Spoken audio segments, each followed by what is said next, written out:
কোনো নেতার বিরুদ্ধে ৫ শতাধিক মামলাও হয়েছে। আপনারা জানেন আমাদের ঢাকা ১২ আসনের প্রাণপুরুষ সাবেক ছাত্রনেতা, সাবেক যুবনেতা, ঢাকা মহানগর উত্তর যুবদলের সাবেক সাধারণ সম্পাদক, কেন্দ্রীয় যুবদলের সাবেক সাধারণ সম্পাদক, কেন্দ্রীয় যুবদলের সাবেক সভাপতি, ঢাকা মহানগর উত্তর বিএনপির সাবেক আহ্বায়ক জনাব সাইফুল আলম নীরবের নামে সর্বশেষ ৪৫৪টি মামলা হয়েছে। যখন শেখ হাসিনা পালিয়ে যায়, ২টি বছর অন্য একটি সরকার ছিল, নির্বাচনের মাধ্যমে বাংলাদেশ দীর্ঘ ১৭ বছর পর ভোটের অধিকার ফিরিয়ে পেয়ে বাংলাদেশ জাতীয়তাবাদী দল বিএনপিকে জনাব তারেক রহমানকে ভোট দিয়ে এবং ধানের শীষকে ভোট দিয়ে বাংলাদেশের মানুষ জাতীয়তাবাদী দলকে ক্ষমতায় অধিষ্ঠিত করে। এখন দল এবং দেশ দুটি পরিচালনা করতে হচ্ছে আমাদের প্রিয় নেতা বাংলাদেশের প্রধানমন্ত্রী জনাব তারেক রহমানকে। জাতীয়তাবাদী দলের বর্তমান চেয়ারম্যান জনাব তারেক রহমান ৩ মাসে বুঝিয়ে দিয়েছেন কিভাবে একটি তলাবিহীন ঝুড়ি থেকে দেশকে একটি অগ্রগতির দেশে নিয়ে যায়, কিভাবে দেশকে পরিচালনা করে একটি দেশকে কিভাবে উন্নত করা যায়। আপনারা দেখেছেন ফ্যামিলি কার্ড, কৃষি কার্ড এবং আলেম ওলামাদের ঈদ ভাতা এবং আলেম ওলামাদের ভাতা, বিভিন্ন কর্মকাণ্ড ইতিমধ্যে তিনি হাতে নিয়ে বাংলাদেশে তিনি ইতিমধ্যে ব্যাপক জনপ্রিয় হয়ে উঠেছেন। আমি আমার নেতার প্রতি আমাদের আত্মবিশ্বাস আছে দেখেই আমরা গত ১৭ বছর কোনো গুপ্ত হয়ে কারো ছায়াতলে আশ্রয় নিইনি, আমরা গুপ্ত হয়ে কারো কাছে মাথা নত করিনি। আমরা আমাদের নেতা জনাব তারেক রহমান শুধু লন্ডন থেকে আমাদের নির্দেশনা দিয়েছেন, সেই নির্দেশনা অনুযায়ী আমরা রাজপথে সবসময় সক্রিয়ভাবে ভূমিকা পালন করেছি। আমাদের এই নেতৃত্বে এই আন্দোলন সংগ্রামে আমাদের নেতা জনাব সাইফুল আলম নীরব আমাদের পথের ছায়া হয়ে আমাদের পাশে ছিলেন।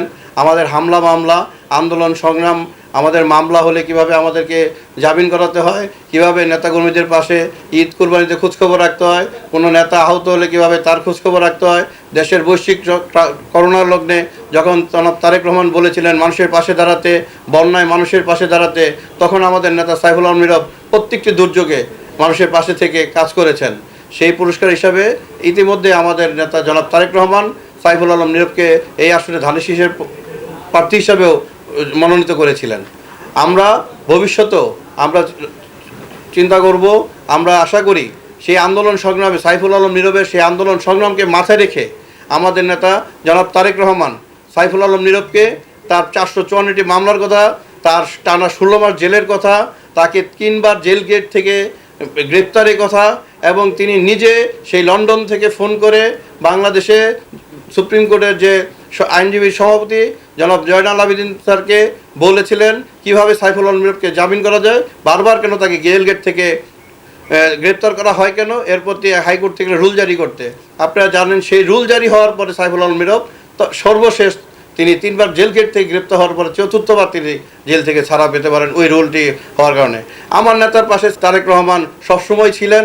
তিনি জানেন সাইফুল আলম নীরব কখনো আওয়ামী লীগের সাথে, শেখ হাসিনার সাথে, স্বরাষ্ট্রমন্ত্রী কামালের সাথে, মোট কথা কারো সাথে কোনো আপোষ করেননি। যেখানে বেগম খালেদা জিয়া দেশটা জনাব তারেক রহমান তাকে যে নির্দেশনা দিয়েছেন সেই নির্দেশনা মেনেই সাইফুল আলম নীরব কাজ করেছেন। ইনশাল্লাহ ভবিষ্যতেও তারেক রহমানের নেতৃত্বেই সাইফুল আলম নীরব চলবে। তারেক রহমান তার ত্যাগের কথা চিন্তা করে, আমাদের প্রধানমন্ত্রী তার ত্যাগের কথা, তার পরিশ্রমের কথা, তার আত্মত্যাগের কথা চিন্তা করে তাকে সুন্দর মতো একটি ভালো পদে অধিষ্ঠিত করবেন। এটাই আমাদের তৃণমূল নেতাকর্মীদের দাবি থাকবে ওনার প্রতি।